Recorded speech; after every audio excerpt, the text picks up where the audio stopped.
ഇഷ്ടംപോലെ പറഞ്ഞു. അത് കുറേ തവണ പറഞ്ഞു കഴിഞ്ഞു.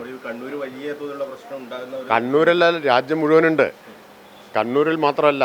അതുകൊണ്ടാണ് ഇന്ത്യയുടെ തലസ്ഥാനത്ത് തെരുവുനായെ കൊണ്ട് പുറത്തിറങ്ങാൻ നിർത്തില്ലാത്തതുകൊണ്ടാണല്ലോ സുപ്രീം കോടതി ഇടപെട്ടത്, സ്വമേധയാ ഇടപെട്ടത്. ഇപ്പോൾ ഒരു ഉത്തരവും വന്നിട്ടുള്ളത്. അപ്പോൾ ഞാനിത് പലതവണ പറഞ്ഞു കഴിഞ്ഞ കാര്യമാണ്. ഈ പ്രശ്നത്തിന് പരിഹാരമുണ്ടാക്കാൻ ഇപ്പോഴത്തെ സുപ്രീം കോടതി ഉത്തരവ് കൊണ്ടുകൂടി സാധ്യമാവുമെന്ന് ഞാൻ വിചാരിക്കുന്നില്ല. പ്രത്യേകിച്ച് കേരളം പോലൊരു സ്ഥലത്ത് ലക്ഷക്കണക്കിന് തെരുവുനായ്ക്കളെ ഷെൽട്ടറിൽ അടയ്ക്കുക എന്നതൊക്കെ, അതിനുള്ള സ്ഥലം കണ്ടെത്തുക എന്നുള്ളത് അപ്രായോഗികമായിട്ടുള്ളൊരു കാര്യമാണ്.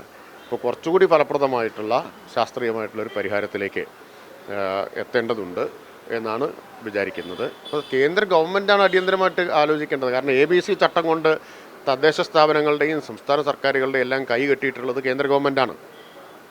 ഇപ്പോൾ ഇതാ സുപ്രീം കോടതി വിധിക്ക് തന്നെ എതിരായിട്ട് പ്രതിപക്ഷ നേതാവും പ്രിയങ്കാ ഗാന്ധിയൊക്കെ രംഗത്ത് വന്നിരിക്കുകയാണല്ലോ. അതും പാടില്ല എന്നാണ് അവരുന്നയിക്കുന്ന വാദം.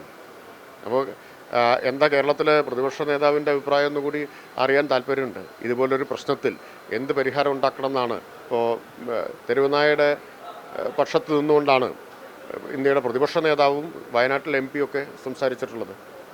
അപ്പോൾ കാറിൽ സഞ്ചരിക്കുന്ന ആളുകൾക്ക്, സുരക്ഷയൊക്കെ ഉള്ള ആളുകൾക്ക് ഇത് പ്രശ്നമാവില്ല. പക്ഷെ നാട്ടിലെ സാധാരണക്കാരനെ സംബന്ധിച്ച് ഇതൊരു പ്രശ്നമാണ്.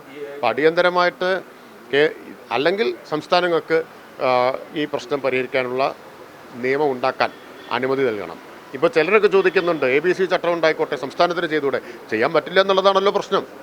ABC ചട്ടം നിലനിൽക്കെ അതിന് വിരുദ്ധമായിട്ടുള്ള നിയമം ഉണ്ടാക്കാൻ ഒരു സംസ്ഥാനത്തിന് അവകാശം ഇല്ലാത്തതുകൊണ്ടാണല്ലോ ഒരു സംസ്ഥാനം അതിന് ചെയ്യാത്തത്. അതുകൊണ്ടാണല്ലോ സുപ്രീം കോടതിയും ഇപ്പോൾ ഇടപെടേണ്ടി വന്നിട്ടുള്ളത്. സുപ്രീം കോടതിയിൽ നിന്ന് ഇക്കാര്യത്തിൽ കുറച്ചുകൂടി ശാസ്ത്രീയമായ ഫലപ്രദമായൊരു പരിഹാരം ഉണ്ടാവും നമുക്ക് പ്രതീക്ഷിക്കാനേ ഇപ്പോൾ നിർവാഹമുള്ളൂ. അതേ പറ്റൂ.